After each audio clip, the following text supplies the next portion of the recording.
under 5 laps. There's been the only spot to that 48 driver, Tyler Reddick, on the Cup Series. And 8-car ran pretty high there. He's got a pretty good run right here. It's not a big enough road. It's not a big enough run to make a move there. And another great point we just heard, you're right on your fuel number, so be ready if somebody sputters. Marty. Tyler Reddick just said on the radio, sitting there in 5th in the yellow and red car, the move right now is to not make a move. He says there's not enough energy in this pass for someone to make a pass. If someone makes a move, we'll pounce on it because that would be a mistake. The other concern, too, is that as this track's cooled off and they're running a little more throttle in this stage than they have been running throughout the first several stages, so their fuel number might not be the same.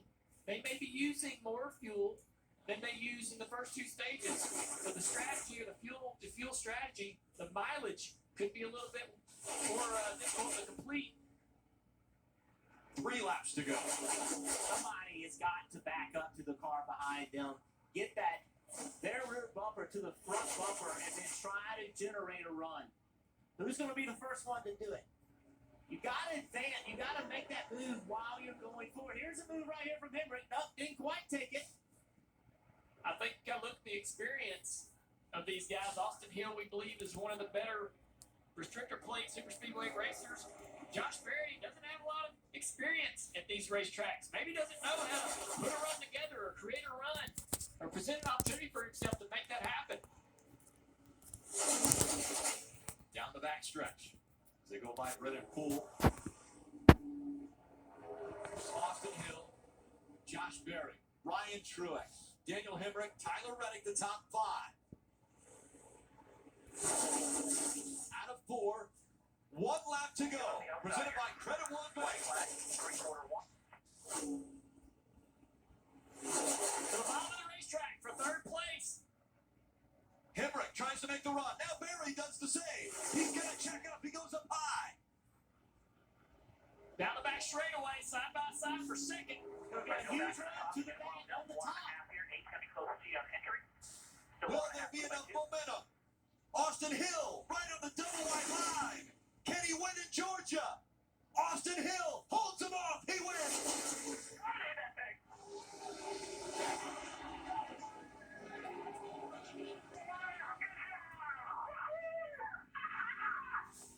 With no communication, baby, we did it. Yeah, you're the big screen pound that wheel, baby. 19 Good years. job. Hell yeah. He's been racing here at this racetrack. Quarter vintage, Bandoleros, Legends, late models. And now he wins at Atlanta Motor Speedway in the Xfinity Series.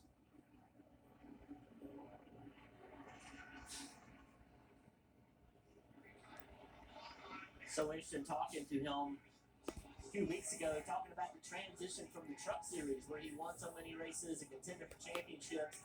He's like, these cars drive completely different. He's a big guy. He said one of the hardest things was just the vision out of the car is completely different out of the trucks, but he loves that these cars slide around, move around more than the trucks. Really enjoys the feel of that race car like that. Great job. What a driver. Great job, Errol. Proud of you, boy.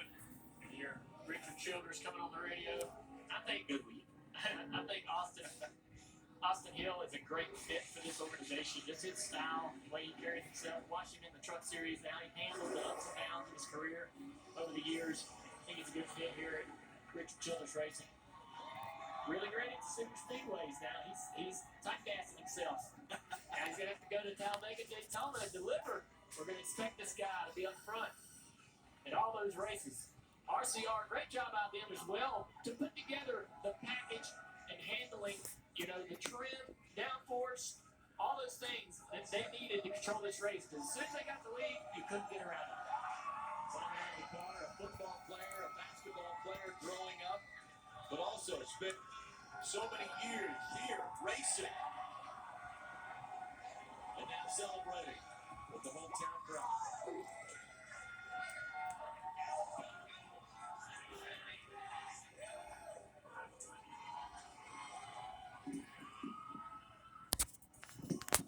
Pulling the helmet off. And an emotional win for Austin Hill. Dave standing by. And Rick, you could tell it was going to be some sort of a family day when we were at driver introductions, as you were surrounded by family. You just won in Georgia, my friend. Man, look at this crowd. Thank y'all for coming out. I love the fans. What a car, man. RCR has been working their ever loving tails off to bring some really fast Chevy Camaros. Our Bennett Transportation and Logistics Chevy Camaro was a rocket ship all day. We had an issue right when we rolled the road. Team couldn't hear me. Changed helmets thinking that was the case, and still couldn't hear me. So we had to do hand gestures on the side of the car to make adjustments. And Andy and the guys did a heck of a job. I mean, first stop, I put my hand on the door, told him which meant that I was loose, and he made an awesome adjustment. Didn't make an adjustment the rest of the race. I knew we had a really good car. We just needed to stay out front and control the runs. The 8 was really fast, the 18, the 48, those guys. But we were able to just keep them close enough to me to where they could never get a big enough run on me on entry or exit. And we just won in Atlanta. That's so special. I've been trying to win here for a long time. Finished second here 3 times in a row, twice in a truck, and then earlier in the spring here. So it's been owing me one, and finally we got one in Georgia, where I grew up and was raised, about an hour down the road in Douglasville. So, oh my God, this is gonna be so special. I can't wait to party and see my wife and kids. They're here, and all my family members. This is gonna be a special one. And I think some of them probably watched you race on the little track here growing up. How cool is it that you won on the big track now? Oh man, I have thousands of laps around this quarter-mile racetrack here, and for it to all come to fruition and to win on the big track, it's something that I'll cherish for the rest of my life. Austin, we know that last lap was really something. We want you to watch it here. We want you to describe what you see on the final lap. Yeah, so going into turn 1, Derek was doing a really good job. My spotter told me where the runs were coming. I drug a lot of brake getting into turn 1 because I knew that 8 was really good on entry to center. And I was able to throw that big block off of 2. I got a little scared here because I thought I was getting too far out front. And when I entered turn 3, I was like, I'm not letting off. I'm not letting them get close enough to me. Just ran the bottom, shortest way around, and I saw the 8 coming, but I knew he wasn't going to get there. So, oh my gosh. It's so unbelievable to win in Atlanta. It really is. I'm just out of words. Congratulations, Austin. And he's going to celebrate with the hometown fans now. Fans, I believe he said, party with y'all.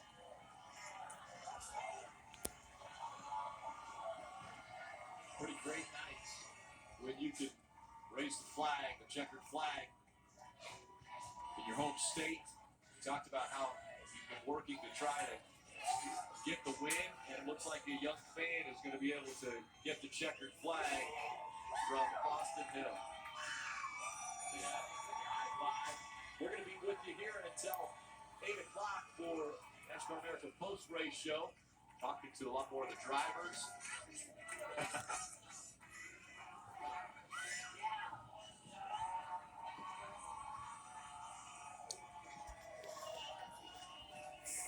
He talked about finishing second here earlier this year, and I feel like he knows he let one slip away that day. He led 27 laps that day, 73 laps today.